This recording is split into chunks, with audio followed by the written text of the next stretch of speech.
Dear student, द्वितीय मूल्यांकन प्रपत्र आपको 26 अक्टूबर को दिए गए हैं। तो इसका सॉल्यूशन आप देख रहे हैं कक्षा 11वीं विषय भूगोल का।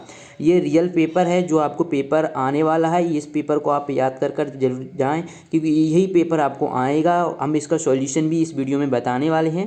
तो चलिए वीडियो को स्टार्ट करते हैं। इससे पहले अगर अभी तक आपने क्लास 11th हिंदी का, इंग्लिश का नहीं देखा है तो लिंक डिस्क्रिप्शन बॉक्स में मिल जाएगी। नहीं देखा तो कोई बात नहीं, मैं आपको ओनली एक PDF प्रोवाइड कराऊंगा। अगर आप वो PDF डाउनलोड कर लेते हैं तो आप जिस भी सब्जेक्ट हो क्लास 11th की, चाहे आपने फिजिक्स, केमिस्ट्री, मैथ, बायोलॉजी, जो भी सब्जेक्ट हो, एक ही PDF में आपको देखने को मिल जाएगा। और PDF कैसे डाउनलोड करना है वो मैं वीडियो के बीच में बता दूंगा। तो चलिए वीडियो को स्टार्ट करते हैं। पहला क्वेश्चन है, सभी क्वेश्चन के आंसर इस वीडियो में आपको बताए जाएंगे और बिल्कुल एक्यूरेट आंसर हैं, तो इनको आप फॉलो कर सकते हैं। ओके, तो पहला क्वेश्चन है कि निम्नलिखित में से कौन सी भूकंप तरंगे चट्टानों में संकुचन व फैलाव लाती हैं। तो यहाँ पर ऑप्शन दिया है प्राइमरी यानी P तरंगे, सेकेंडरी यानी S तरंगे और धरातली तरंगे, उपर्युक्त में से कोई नहीं, है ना। तो ये चट्टान, तो इसका जो करेक्ट आंसर हो जाएगा का, यानी प्राइमरी तरंग यानी कि प्राथमिक तरंगे। ओके, तो चलिए इसके बाद हम देखते हैं दूसरा क्वेश्चन। निम्न में से कौन भूगर्भ की जानकारी के प्रत्यक्ष साधन है। भूकंपी तरंगे, गुरुत्वाकर्षण बल, ज्वालामुखी, पृथ्वी का चुंबकत्व। तो ये ज्वालामुखी क्या है, भूगर्भ की जानकारी के प्रत्यक्ष साधन है। ठीक है, अब किस प्रकार से है वो आपको पता हुआ है। ज्वालामुखी आता है तो हमें पता चल जाता है, जबकि भूकंपी तरंगे ये हमें पता नहीं चलता। ओके, तीसरा देखते हैं, मंडल का ऊपरी भाग कहलाता है दुर्बल मंडल, क्रोड, निफे या स्थल मंडल। तो आपको बताना जो मंडल है उसका ऊपरी भाग क्या कहलाता है। ठीक है, तो आप जानते हैं कि पृथ्वी को 3 भागों में बांटा गया है, सभी लोग जानते ही होंगे। ठीक है, तो क्या क्या है, पहली है क्रस्ट, दूसरी मेंटल और तीसरी होती है कोर। तो यहाँ पर मेंटल यानी मेंटल है। ठीक है, मिसप्रिंट हो गया होगा। तो मेंटल का ऊपरी भाग क्या कहलाता है, जैसे मान लीजिए ये पृथ्वी है, ठीक है, ये इसका ऊपरी भाग है, ये इसका बीच भाग है, तो ये क्या हो जाएगा, ये इसका क्रस्ट होगा, ये मेंटल होगा, है ना, और ये क्या होगा, इसका कोर होगा। ठीक है, अब ये पूछ रहा है कि मेंटल का ऊपरी भाग, जो मेंटल है इसका ऊपरी भाग क्या कहलाता है। तो यहाँ पर ऑप्शन दिया है स्थल मंडल, निफे, क्रोड, दुर्बलतम मंडल। तो इसका जो आंसर होगा वो हो जाएगा दुर्बलतम मंडल। ओके, तो ये आपको कर लेना है। 14 देखते हैं, मैग्मा भंडारों की जमी हुए भाग से बनने वाली स्थलाकृति है। तो जो मैग्मा भंडारों की जमी हुई भाग से कौन सी स्थलाकृति बनती है। ऑप्शन का सिल्डाइक, बैथोलिक, लेपोलिक, है ना। तो इसका जो करेक्ट आंसर हो जाएगा वो हो जाएगा बैथोलिक। ओके, तो ये स्थलाकृति बनती हुई जमी हुए भाग से। ओके, चलिए इसके बाद देखते हैं, भूकंप का प्रकार नहीं है। ये यहाँ पर इसका जो प्रश्न 5 का आंसर हो जाएगा वो हो जाएगा मेंटल, है ना।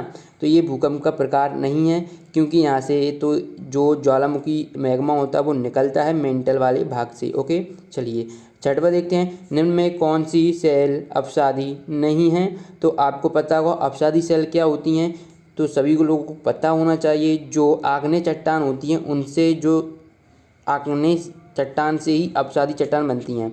तो यहाँ पर ऑप्शन दिया है तो 6 का आंसर हो जाएगा आपका संगमरमर। संगमरमर क्या अपसादी चट्टानें नहीं हैं। अब ये क्यों नहीं है, तो ये आपका अच्छा क्वेश्चन है क्योंकि ये पृथ्वी की बहुत ही नीचे पाई जाती हैं, जबकि जो मैग्मा लावा निकलता है उससे जो हमारी क्या आग्नेय चट्टान बनती है, पर इससे जो परत इसकी उड़ जाती है उससे अपसादी चट्टान बनती हैं। यानी कि ये ऊपर पाया जाना चाहिए, नीचे तो नहीं पाया जाना चाहिए, जबकि संगमरमर नीचे पाया जाता है, तो इसलिए इसका आंसर संगमरमर हो जाएगा।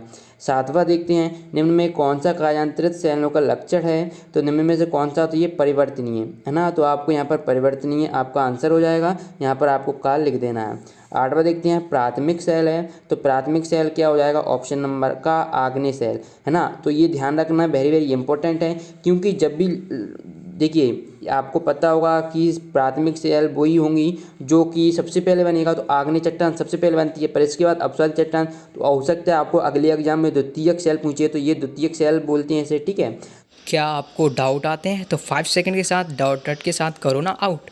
बस आपने क्वेश्चन की फ़ोटो कीजिए, उसे क्रॉप कीजिए और 5 सेकंड के अंदर उसका वीडियो सॉल्यूशन मिल जाएगा। चाहे आपका सवाल हो फिजिक्स, केमिस्ट्री, मैथ, बायोलॉजी या फिर CBSE बोर्ड, यूपी, महाराष्ट्र या किसी भी अन्य स्टेट का क्वेश्चन हो, या फिर 6 से 12 तक IIT, JEE मेंस का हो, उसका सभी का सॉल्यूशन मिलेगा मात्र आपको 5 सेकंड का। और आपको यहाँ पर वीडियो लेक्चर मिलेंगे। क्लास 6 से 12 तक डेली लाइव क्लासेस चल रही हैं। ये आपकी क्लासेस इंग्लिश हिंदी दोनों माध्यम में चल रही हैं। तो अभी डाउनलोड कीजिए डाउटनेट ऐप को, लिंक डिस्क्रिप्शन। तो इस प्रकार से आपको ये कर लेना है, ठीक है। तो प्राथमिक सेल क्या हो जाएंगी, आग्नेय सेल। ओके, चलिए 8वें का आपको यहाँ पर क्या लिख देना है, का लिख देना है। चलिए 10वां, अब 9वां देखते हैं।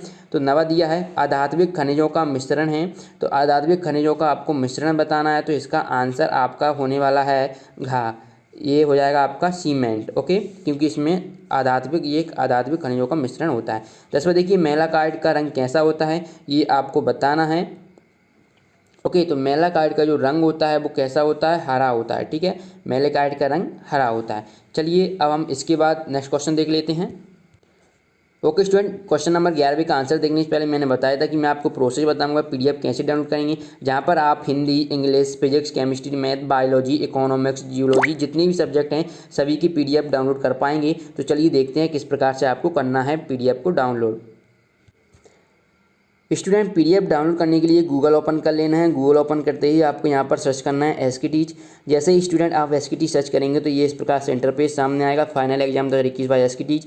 फिर आपको इस पर क्लिक कर लेना है। जैसे ही आप इस पर क्लिक करेंगे तो कुछ इस प्रकार से आपके सामने इंटरफेस सामने आएगा, ठीक है। ये ऐड, ठीक है। इसके बाद ये कुछ इंटरफेस आपके सामने आएगा। तो देखिए यहाँ पर ये आप चाहें तो क्लास 11 केमिस्ट्री का आंसर देख लेंगे, फिजिक्स का यहाँ पर है, ठीक है। तो आपको क्या नीचे स्क्रॉल करते चलना है, जो भी आपको चाहिए तो यहाँ पर सभी सब्जेक्ट का मिल जाएगा सॉल्यूशन, ठीक है। एक मैंने एक डेडिकेट पोस्ट भी इस पर लिखी हुई है कि ऑल सब्जेक्ट का, तो यहाँ पर आपको देखने को मिल जाएगा, ठीक है। ऑल सब्जेक्ट को भी आपको यहाँ पर सभी देखने को मिल जाएगा, ठीक है। तो आपको क्या करना है, नीचे तक स्क्रॉल कर लेना है, ठीक है। तो चलिए अब और आगे क्वेश्चन देख लेते हैं। तो चलिए अब हम 11वें क्वेश्चन का आंसर देख लेते हैं। तो 11वें क्वेश्चन का स्टूडेंट जो करेक्ट आंसर होने वाला है वो हो जाएगा आपका सिंधु। ओके, 12वां क्वेश्चन देखते हैं। निम्नलिखित में से कौन सी नदी बंगाल का शोक के नाम से जानी जाती है। तो आपको सभी लोगों को पता होगा, तो ये कौन सी है, सोन नदी, सॉरी सोन नदी नहीं, दामोदर नदी है, जो कि बंगाल के शोक के नाम से जानी जाती है, यानी ऑप्शन नंबर का आपका करेक्ट रहेगा।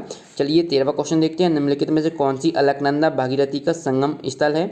तो ये कौन सी है, तो ये आपकी हो जाएगी देवप्रयाग। जो देवप्रयाग है यहाँ पर अलकनंदा के भागीरथी का संगम स्थल होता है, ठीक है। अब 14वां देखते हैं। हिमालय अपवाह तंत्र में शामिल नदी है। तो हिमालय अपवाह तंत्र में कौन सी नदी शामिल है। तो चलिए इसका आंसर देख लेते हैं। हिमालय अपवाह तंत्र में तो इसका आंसर हो जाएगा उपरोक्त सभी, गंगा भी है, ब्रह्मपुत्र भी है और सिंधु भी है। ओके, आप देखते होंगे ये आपको हिमालय के पृथ्वी की यहाँ इस भाग से निकला है, जबकि ये वाला भाग पूरा सिंधु कहलाता है, ये वाला पूरा जितना भाग है गंगा, और यहाँ पर जो है ये आपका क्या कहलाता है, ब्रह्मपुत्र। तो ये तीनों ही भाग कहाँ पर जुड़ी हुई हैं, हिमालय अपवाह तंत्र से शामिल हैं, ठीक है। तो इस प्रकार से ये तीनों ही हो जाएंगे। चलिए देखते हैं अब next question, question number 15। Namami Gange परियोजना किस वर्ष शुरू की गई। तो इसका जो करेक्ट आंसर हो जाएगा ऑप्शन गा, 2014 में शुरू की गई। तो यहाँ पर आपको गा लिख देना है। ओके, 16वां देखते हैं। निम्नलिखित में से कौन सा देश क्षेत्रफल में भारत से बड़ा है। तो यहाँ पर आपको ऑप्शन दिए हैं। तो चलिए 16वें का आंसर हो जाएगा चीन। चीन क्या क्षेत्रफल में भारत से बड़ा है, जबकि भारत जनसंख्या से चीन से अधिक संख्या है। 17वां देखते हैं। निम्नलिखित में से किस देश की भारत के साथ सबसे लंबी स्थलीय सीमा है। तो किस देश के साथ है आपको पता होगा, तो ये किस बांग्लादेश के साथ है सबसे ज़्यादा सीमा, ओके, लंबी। भारत की उत्तर से दक्षिण तक वास्तविक दूरी है। तो आपको बताना है भारत के उत्तर से दक्षिण तक, यानी कि आपको क्या ध्रुवीय दूरी पूछ रहा है, ठीक है। तो ये 18वें का जो आंसर हो जाएगा क्या 3214 किलोमीटर है। ओके, इसके बाद 19वां क्वेश्चन देखते हैं। भारत से मन्नार की खाड़ी और पाक जल संधि के द्वारा अलग हुआ देश कौन सा है, उसका हमें आंसर बताना है। तो ये कौन, श्रीलंका। ओके, तो आपने मन्नार की खाड़ी देखी होगी, ठीक है। 20वां देखते हैं। भारत का मानक याम्योत्तर है, तो ये कितना है, 82 डिग्री 30 मिनट पूर्व। तो आपको यहाँ पर गा लिख देना है। इस प्रकार से आपने ज्योग्राफी भूगोल का संपूर्ण सॉल्यूशन देखा है। ऐसी वीडियो पाने के लिए चैनल करें सब्सक्राइब, साथ ही साथ बेल आइकन के बटन को प्रेस कर लें। मिलते हैं नेक्स्ट वीडियो में, धन्यवाद।